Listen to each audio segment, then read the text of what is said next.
Rumors are starting to soar that Marvel Rivals might be getting a PVE mode. Ryan Perino over at GameRank. Yeah, Michael, is this concerning? Before we even get into the article, is this concerning to you?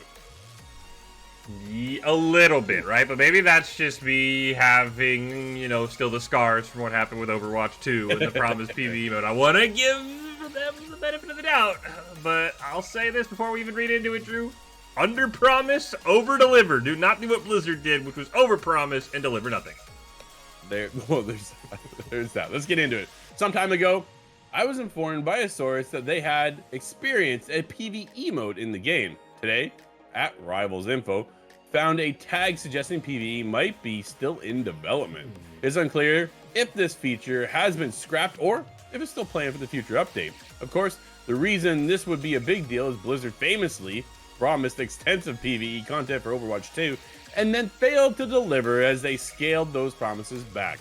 While Overwatch 2 is getting some PvE content now, this narrative has worked against Blizzard's favor because they pitched this just to justify the closure of the original Overwatch. That was the biggest problem, right? And Overwatch 2 does not get a favorable comparison to Marvel Rivals. Not even close. NetEase has assembled 2 teams in China and America to collaborate on making a game that will appeal to both markets, and also in favor of Japan. As such, the team has done their best to make choices that will please as many gamers in these regions or different markets as possible, and we will have been seeing them been incredible successful for quite a while at this point too. Everything's just Marvel Rivals is just taking off. Straight up, right? But let's get back into it. Some gamers may make jokes about how they designed the female characters, but it's clear that NetEase put more work into this than Nexon did with the notorious The First Descendant. Shots fired. NetEase has been transparent and act fast on feedback, and they made several choices that made their game huge from the onset.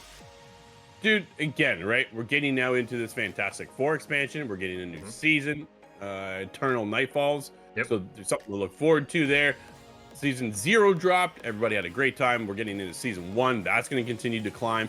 You, Corey, on it daily, right? Grinding away. Yep. PvE mode doesn't really do anything for me either at the end of the day, because I think when you jump into Marvel Rivals, it is all about that PvP experience.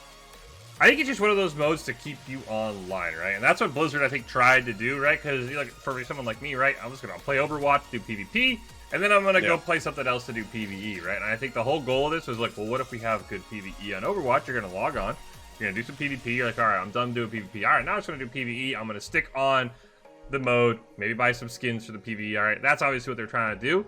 I think this could be fun if Marvel pulls it off. There are definitely times where I log on, I do a couple games, have some teammates who are trolling me, and I'm like, all right, I don't want to play anymore, but maybe if there's this PvE mode, I've got a couple buddies, boom, let's hop in, let's have some fun against some AI and just kind of take our frustrations out. So again, I think the biggest thing they can do, if this is still even in the game, right, it seems like maybe it was scrapped, maybe it's still in development, right?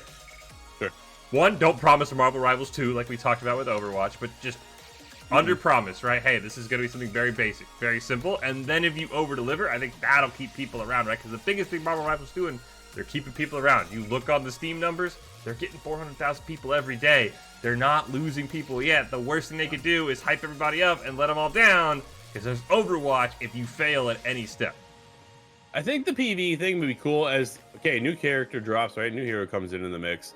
You're waiting for your buddies to show up. I'm going to jump into PvE, play this, pick the new hero, figure that out, go, you guys show up, cool, let's jump in, boom, we're ready to go, right? It is just an extra mode at the end of the day.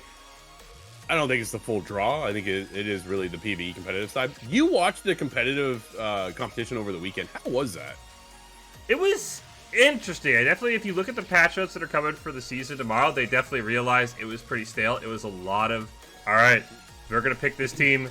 So there was quite a few maps, Drew, where it was the same 6 heroes on both teams, just kind of saying, all right, who's better at this hero? I think they realized that. They've got some good balance changes coming tomorrow, so I'm hoping that'll fix it, because, yeah, definitely you saw at the highest level, all right, these 6 heroes are OP, they're going to play them, they're going to play them, and then it kind of got a little thick.